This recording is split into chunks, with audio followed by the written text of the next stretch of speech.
And welcome into another episode of Tiger Territory, part of the Foul Territory Network, a Tigers podcast. I'm Kieran Steckley. With me, as always, is a man who once beat Ken Rosenthal in the Oklahoma drill. But there's no It's Cody Stavenhagen. How you doing? I'm good. I'm just not gonna touch that one. How All right, that's good. about I how? was glad I got you off All right, helm. all right. What are we talking about off this series in Miami? Tarik Skubal. That's probably a good place to start. Deep Tarik Skubal. I don't know. Were you watching live when Skubal left that game, Kieran? I was mid lighting the chimney for a little charcoal cookout, and let's just say dinner happened a little bit later on Friday night because I wasn't doing anything but watching and checking Twitter and trying to see if there was any videos or like trying to figure out what happened because like the broadcast didn't have like a great look. I mean, it took me a while to realize like the whole gesturing thing from Tarik. And then I was just like everybody else in the state of Michigan, turning blue, holding my breath for like what could be like derailing what has been a fun and in some ways like magical season to this point. Quite relieved on Saturday though, but I'm curious, like you're there, you're trying to piece it together, you're in the news gathering business, so I can only imagine like what's going on with you and your fellow beat writers, and but you actually got to talk to Tarik Yeah. afterwards, so like kind of share with us like your kind of experience through that. Yeah, probably not a whole lot different than, if I were at home watching it on TV. I saw the trainers come out for Tarik and was like, oh boy, this is not what you want to see. This is what everyone's been afraid to speak out loud for forever. But I had no idea what had happened. I had to pull up the broadcast on my computer and go back and saw the shot of him, grabbing under his rib cage, which still hard to tell exactly what that could be. I think the fear there is lat. Right. But you got oblique, you got intercostal, it could be anything. You didn't know. And after seeing that, I was like, okay, I don't feel great that he could have been grabbing at his lat. The team came with word fairly quickly after that left side discomfort. He was getting evaluated. It's like, all right, that don't really help. Went downstairs after the game. That was pretty clearly what all the focus was going to be on. Tigers didn't play a good game, but it wouldn't have mattered. That was it, man. I wrote like testing on his left side could determine the fate of the Tigers season. And I don't think that was hyperbole. Like, let's just be real. Without him in the playoffs, these boys could be bad. The good news was Skubal was still there post game. He talked, he addressed it. Kudos to him, for doing that. Trying to get a read on his words. You guys can see the quotes. They're all out there. I wrote about it. Like, it was interesting. I think he was trying to convey some optimism, as players always do, but I think you could tell he knew there was something wrong. So I left that scrum like not real sure what to think. It wasn't one of those blindly like, I'm good, I'm going to make my next start. It was kind of like, well, I'm optimistic. There's nothing that clearly jumped out, but hey, I've never felt this before. I took myself out of the game. So I didn't know how to feel, man, after that one. I was like, okay, if he knows there's something off, there must be something off. Good news is, went from Miami to Detroit Saturday morning. He got the scan. It came back. Seems like there's no major damage, although let's be real, sometimes we hear that on scans and then we hear differently later. But it seems for now like things are good. They're proceeding with optimism. He stayed in Detroit. He'll resume his kind of normal between starts routine. He's currently listed as the probable starter. For some reason, there was some reporting that AJ Hinch said he's expected to make his next start. I'm not saying he's not going to make the next start. To be clear, AJ didn't say that. AJ said like they're going to take it day by day. I'll know more once he starts doing more. Right. So I certainly think the vibe right now is that things are good. But a little bit of a cautious optimism because he's going to have to throw. He's going to have to probably get off the mound. You're going to have to make sure things are really good so that Tarik Skubal can be Tarik Skubal. And at this point in the calendar, with the playoffs coming up, you can't mess around with this thing. If he's not 100%, you probably say, all right, man, you're done. We'll get you back in the playoffs. So we'll see what the next update is. So far, so good, though.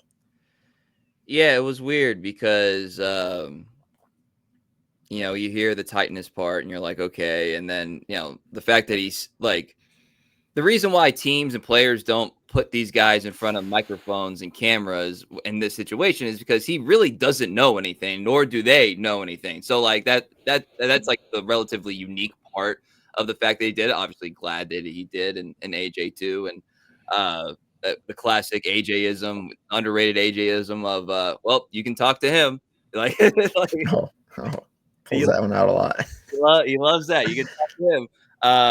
And so that was relatively encouraging that Tarik did talk. I did find that to be like a overall good sign. But again, you just never know until tests come back, and it was like all good or as good as could be was close to the direct quote the next day from AJ. And it allowed me to stop going through a lot of like the scenarios in my head, and it's like, is my work schedule with this going to be a little bit shorter than maybe perhaps I was thinking before, and so like that. I had people text me about like concerts in October. Well, but a couple like thoughts now that what we know is that, one, if he does make this start on Thursday, after all these times that pitchers have said like, oh yeah, I'm going to make my next start, then they don't, then I don't know what to believe with anything anymore ever, because this would be like kind of the primo time and the primo guy and the primo stakes to just be like, I think we can see it next week a little bit, I'm going with the thought of I would be kind of shocked if he did pitch. Another thing too, and maybe the unanswerable question, is like, how much did it affect him the whole game? Because lost in the sauce is that this wasn't shaping up to be a Cy Young resume outing from Tarik, and that really kind of set the table for the Tigers over the whole weekend, because you drop that game, no one really cares because it's a Skubal thing, and then you go behind early on Saturday, you come back, and then you end up losing in extra innings, and then you salvage it a little bit on Sunday. But the whole thing just kind of felt like a cloud. It felt like a cloud, not really realizing what's real, what's not real. You would like to think that hopefully the Sunday can give them a little bit of a less scary situation after just kind of like a weird road trip, even with the Yankee series like being successful, Yeah, no doubt. I think there was a little, maybe I was projecting my own tension. I don't know. There was a little tension on the trip, and I think it makes sense. Like, there was just a lot going on. They went to Yankee Stadium. They played well. You had the athletic story. You had, Donald Trump was at the game, which they had to go through a little more security at the hotel. There was just a lot going on. They didn't get to Miami until really late, like settled around 4 a.m. You played 2 dud games against a sub 500 team. You had the Skubal thing. You had, things going on in the country. Like, I think everyone was maybe just on edge a little bit. I think they needed that Sunday win just to ease any concerns of like, is something else going on here? Like, are these guys all right? And I wrote about that and alluded to that. We've talked before about, like, is it different with this team being front runners? And whether it's impacted their play or their psychology, who knows? But I do think, man, when they clinch, I think it's going to be a little more of just an exhale of like, all right, we got there. We didn't blow it, or at least that's how it was on track to be. If they can string together some good games, I don't know, sweep the Guardians, clinch Thursday, maybe it feels a little bit more like the party it should be. But I think maybe that comes with what happens when you're in first place for 175 days. That can be taxing in its own right. I mean, go read quotes from Sparky Anderson in 1984, so there's a factor to consider with these guys right now. A lot going on. No doubt about that. All right, we are going to take a quick break and then kind of talk a little bit about what we saw from other pitchers, not named Skubal, particularly on Sunday, but including the Tigers' debut. But first, a word from our sponsors. Your season, your shot. The NFL season is rolling, and every touchdown can bring you closer to a payout with DraftKings Sportsbook, an official sports betting partner of the NFL. Every snap is loaded with opportunity. Download the DraftKings Sportsbook app and use code FOUL. That's code FOUL to get $200 in bonus bets instantly when you place your first $5 bet. Plus over $200 off NFL Sunday Ticket from YouTube and YouTube TV. In partnership with DraftKings, the crown is yours. Gambling problem? Call 1-800-GAMBLER. In New York, call 877-8-HOPE-NY or text HOPE-NY 467-369. In Connecticut, help is available for problem gambling. Call 888-789-7777 or visit ccpg.org. Please play responsibly. On behalf of Boot Hill Casino and Resort in Kansas, fees may apply in Illinois. 21 and over. Age and eligibility varies by jurisdiction. Void in Ontario. Bonus bets expire 7 days after issuance. See sportsbook.draftkings.com/promos. NFL Sunday ticket offer for new subscribers only and auto renews until canceled. Digital games and commercial use excluded. Restrictions apply. Additional NFL Sunday ticket terms at youtube.com/go/NFL Sunday ticket/terms. Limited time offer. All right. Speaking of DraftKings, every week, Cody, the last episode of the week we do, I make a pick, a recommendation, and I've been on a decent streak. But I think I need a ruling from you, a non-biased third-party member of this podcast. I picked a Wenzel Perez double I have to do it for Friday's game, so I picked it for Friday's game. Wenzel Perez is not in the lineup on Friday. He is in the lineup on Saturday, so the next time he's in the lineup, he hits a double. That pick that I recommended did cash the next time that he was in the lineup. I had no idea whether he would be in the lineup or not, obviously doing that in advance. So my question to you, do I get credit for a W there?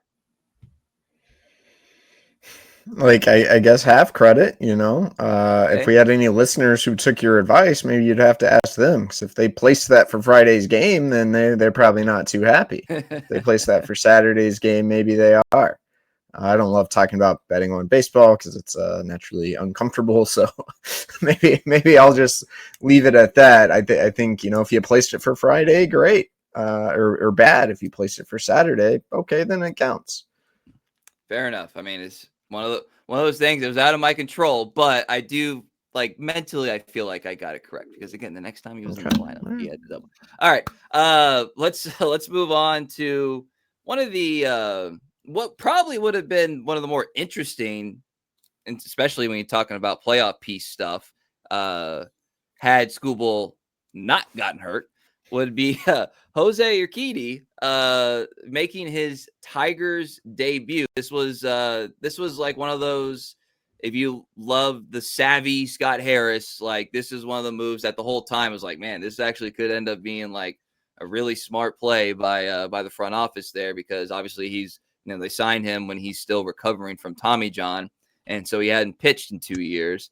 He made a relief appearance on Sunday, went 1.1 innings. He had a couple strikeouts, including his first batter, 2 hits and a walk. So we got to see finally the mystery man Jose, as a guy with playoff experience for AJ. What to make of his first little action, and then also, like, talking with him, seeing what's he like. Yeah, number one, Jose Urquidy's a really good guy, has a really great reputation around the league. You could tell he was a little bit emotional, very happy to be back. He said like 3 times, the first thing I did was walk in and just thank AJ for this opportunity. Worked really hard to be in this spot. Watching him pitch, who knows, right? He threw 1 1/3 innings. He had a punch, a walk, but he didn't allow any runs, but two inherited runners that Tommy Kahnle stranded. The stuff wasn't amazing. He's really known for his control. There was some of that. There was a middle pitch he kind of got away with. Like, as I've said, this guy has not pitched in the big leagues in a long time. The last time he did pitch in the major leagues, he had a 5+ ERA. So we will see. I'm interested to get a closer look at him. I kind of wrote that, he's hoping he pitches in the playoffs. There's designs that he could help this team in October. And in a way there is, and in a way, I almost forget kind of putting that out there. The Tigers have a lot of bodies competing for a limited amount of spots on the playoff roster. Even in the next few days, I wouldn't be surprised if Paul Sewald is activated. It's an interesting question. Who's coming off this roster? Brent Herter's coming back. You can probably do a lefty for lefty Herter Horn switch, depending on what matchups you're going for. And then the hope is to get Kyle Finnegan back relatively soon. Finnegan, for the record, from what I can tell, looks way ahead of schedule. He looks ready to go. We'll see if the Tigers put him, give him one rehab outing. That's kind of tough given the AAA schedule this time of year. But all signs are good right now with Kyle Finnegan. So you got two more guys coming onto this roster. You got Urquidy just back. You have Cater Montero starting to look pretty nice. Here's a projection Evan Woodbury of M Live did, what his playoff pitching roster would be.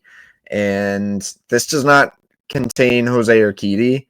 And you wonder how you would actually get him on there. I mean, Charlie Morton is going to have to probably start pitching a little better. But Morton does have kind of an outlier curveball that maybe could be useful in certain situations. I think that would be a debatable one. But Cater Montero is also not one here at this moment. Hanafi hasn't been used in a ton of big settings, but he's been really good for you all year. He's a sinker, reliable ground ball guy. Seawald has not pitched in forever. Is it a foregone conclusion that he's on the playoff roster? I kind of I would lean that way, but who actually knows might depend on how he looks. There's going to be a lot of competition. This is a 12-man roster. The Tigers could also carry 13 pitchers if they wanted to in the ALDS. Might not be as necessary as it would be in a 7-game series. So a lot going on before we know if Jose Urquidy, how much more we will see of Jose Urquidy. That's funny looking at this, and I love doing this exercise because when it's right there in front of you. So if you guys are watching on YouTube, you can kind of follow along with our thought process here. No Tommy Canley either. Wow. Canley's been eye test hasn't been great, but scoreless in 10 of his last 11.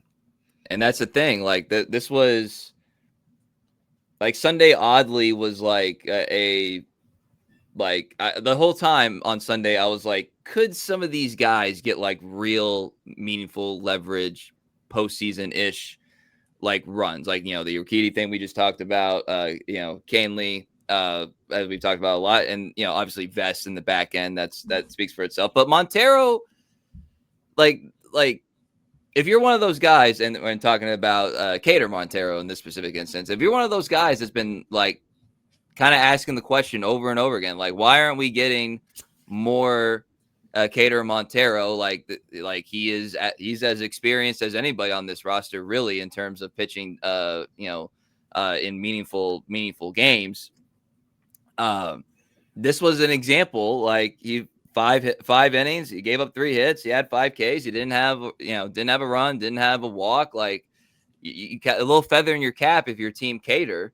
And then, Rafael, I don't want to say the other Montero, but you know what I mean? Like Rafael Montero is another one where it's like, there's a couple of these guys where it's like, where's your stomach? Like, how much are you able to stomach some of these guys? Because it's like, like you see it, but all right, can you trust it all that much?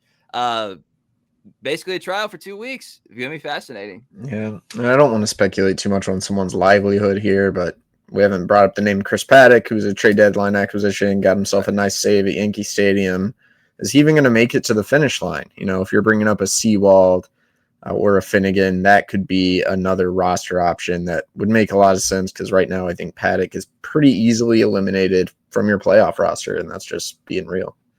Yeah, and again, there are guys that are going to be, presumably pitching in high leverage spots in the postseason or, with seeding on the line, division on the line, that were acquired for less asset levels than Paddock. And, I'm just kind of speaking about that, frankly, not in a like critical way. That's just how it played out. So yeah. I wanted to talk a little bit of Spencer Torkelson. We had a question on X, formerly known as Twitter, but we got to get to a break first. So on the other end of this break, we're going to talk about like how we feel versus what it actually is with Spencer Torkelson. But first, a word from our sponsor. Kratz, I'm going to steal a line right from the top here about MeUndies. A cut for every butt. I took a line that I feel like you would enjoy, but then you stole my thunder with show and tell. What do you have there? Besides a huge Baduka dunk, this is my pair of MeUndies that I got. I'm not going to show you the other pair right now because I got them on. but it doesn't even feel like you have them on. Super soft, flexible, and yet holding everything together. I love the 20 different styles, 100 different colors and prints, and the micro-modal fabric is what you're talking about. Breathable, stretchy, unbelievably cozy. And right now, as a listener of FT, you can get cozy and spooky for less with deals up to 50% off at MeUndies.com/foul and enter promo code FOUL. That's MeUndies.com/foul, promo code FOUL for up to 50% off. MeUndies, comfort that's made for fall. All right, coming back here. I want to credit Steve on X, and I'll just read his comment / question, and you can respond to it however you wish, and we'll go from there.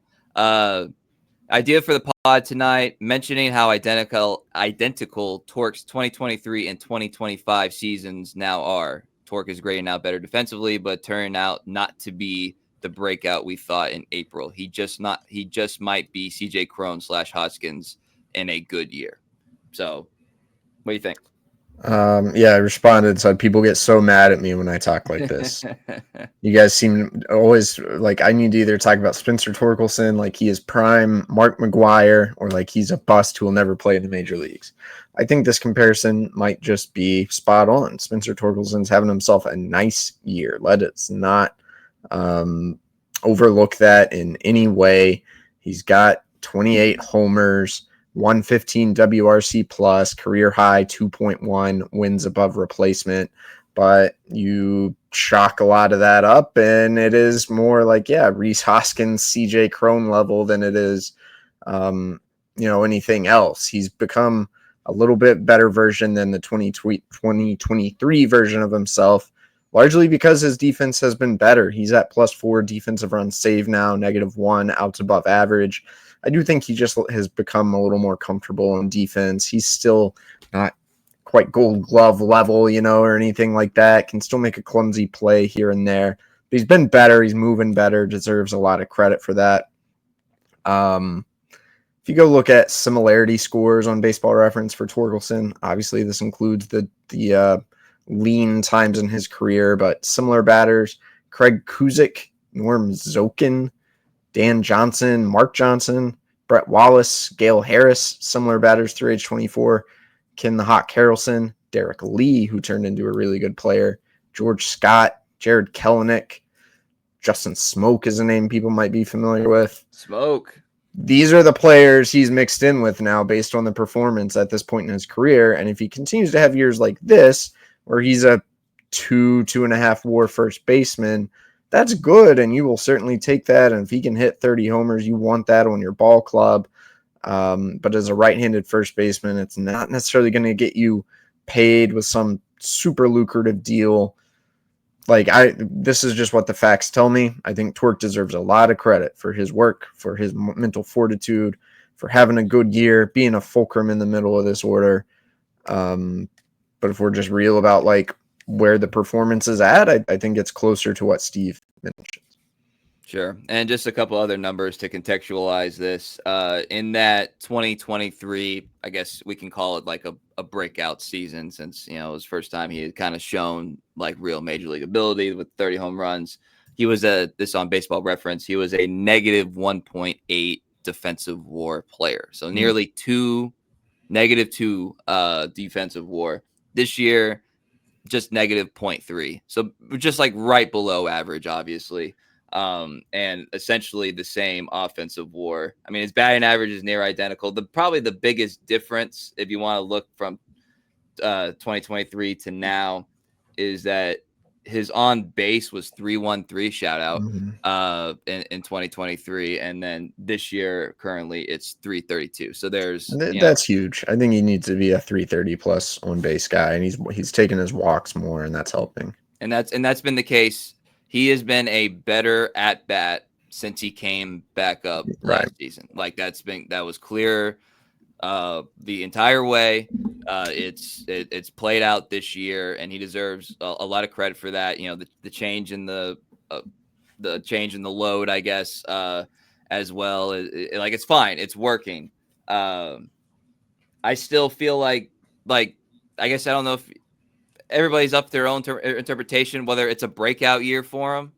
I would kind of lean to the emotional yes part of that, even if you want to say, well, he already had a 30 home run season. This guy was literally like, his job was taken from him in the offseason, and then he won it in spring training, and then he's held it down the entire season, and has been one of the more steady presences on this team. Not one of the more spectacular, but one of the more steady presences on this team. So like, I'm still gonna like emotionally hedge into the way of like a breakout, because we were not. You look at these numbers now and be like, I don't really know if we're getting anything close to 2023, even the good, coming into this year. Yeah. So that's why I give him credit for that. But it is an interesting thought discussion, especially, we'll have plenty of time for this, but especially as you start projecting out into the future. Okay, ESPN. We can end here with a little bit of a fun exercise. ESPN put out today, as I pull it up their app, some anonymous scouts, coaches, players, kind of speaking on all the MLB contenders, and in this poll, which is about 20 something that they got a hold of, they had the Toronto Blue Jays as the quote team to beat in the American League, but the Tigers literally right behind them. So I just wanted to say, like, what are people saying about the Tigers, and then just kind of react and see if it's like accurate to our thoughts. This was an anonymous American League player. It's all American League, so they're peers. American League player. Detroit is high on that list of teams to beat. They know how to win. That's the biggest thing. They proved that last season. They've turned that park into a nice home field advantage. I know they go first to third better than anyone. That is key, playing in that ballpark. So they are high on that list because they know how to win. That's the biggest thing. That's the biggest thing of the quote, is that they know how to win. So that's a player looking at them being like, we can't mess around basically against the Tigers. Yeah, I mean, I think that's important to note. I think some of the other perspectives listed there, important to note. Like, people in the league don't enjoy the Tigers. They do not view them as a pushover. They do not really view them as overachievers anymore. They play a tough brand of baseball. People know that. And probably if you're a player, you're probably thinking like, I'm gonna mentally, I'm gonna be exhausted after a series with the Tigers. Yeah, because you cannot take.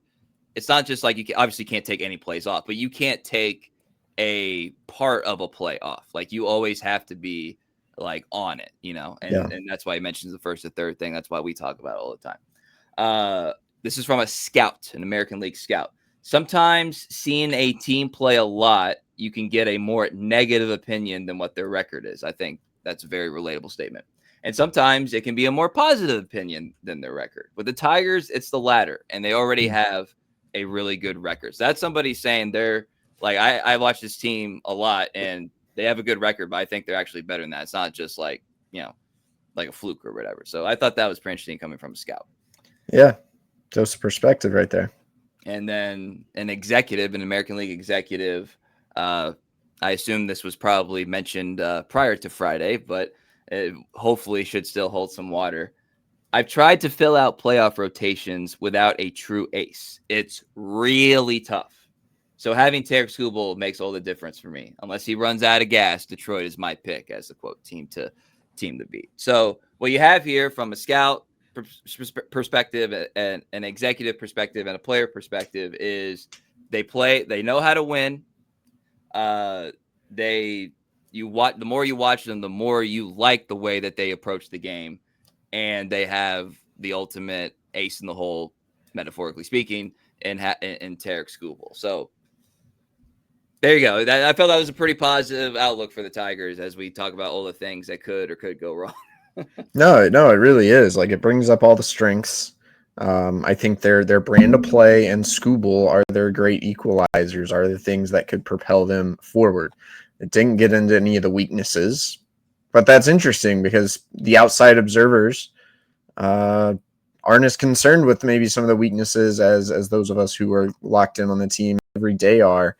The things that stand out more than the weaknesses seems like the positives. So yeah, I think that's fun. I think that's interesting to read and to hear. Again, the Tigers, man, hasn't been the smoothest sailing. You can go all the way back to June 3rd. They're only one game above 500. They are below 500 in the second half. But I wouldn't write them off. I would not write them off, especially given the makeup of the rest of this American League. Yep. And, there's a way to kind of put yourself back in the light that you view yourself, and that's take care of business against Cleveland this week. And we should note that too. This has a chance to be a really fun homestand. Some good crowds, the possibility of a clinching celebration. I think it'd be nice to take care of business against your division rivals. That would go a long way. But yeah, this could be a really fun week at Comerica Park, and kind of like I said at the start of this episode, a way to maybe go into this thing with some better momentum than you've had the last several weeks or last month or two. So if the Tigers' magic number is 2 going into Thursday, and how hard is Skubal on AJ's ass to start that game? I don't know. I wouldn't want to be the manager in that situation. Come on, bro. We got more games. All that really matters here is the playoffs. And so I do think they got to be careful. If he's not 100%, right, I'm not sure that's worth any risk whatsoever. So we will see. Yeah. I mean, their magic number is 7 entering this series, but because they hold the head-to-head tiebreaker, a sweep, the magic number would technically still be 1, but you would clinch with a sweep. Yeah. So, all right. Well, it's all in front of them. Going with the macro view, midway through September, a couple weeks left in the season. Everything, even with that the skids, I should say, everything's in front of them in front of this home series. And that's a very exciting thing for any baseball fan, and especially a Detroit fan who's looking to have this team accomplish something that hasn't been done in over a decade. So should be a lot of fun, a lot to look forward to. And we will report on this Cleveland series later in the week and have all the reactions and preview the last home series, I should say, of the season until the stakes become a lot higher, potentially. All right, you can follow us on X, formerly known as Twitter, at Cody Stavenhagen. I am at Kieran_Steckley, pod page at Tiger Territory _ YouTube. Please go subscribe, listen there. We appreciate everybody that follows along and it helps us be able to do this. It's been a fun journey so far. A lot of times people don't do gratitude till the end. We're still in it. I want to do some gratitude right now. And you guys can go to TigerTerritoryShop.com to get all your Tiger Territory merch. So for Cody Stavenhagen, I am Kieran Steckley. Everybody have a great day.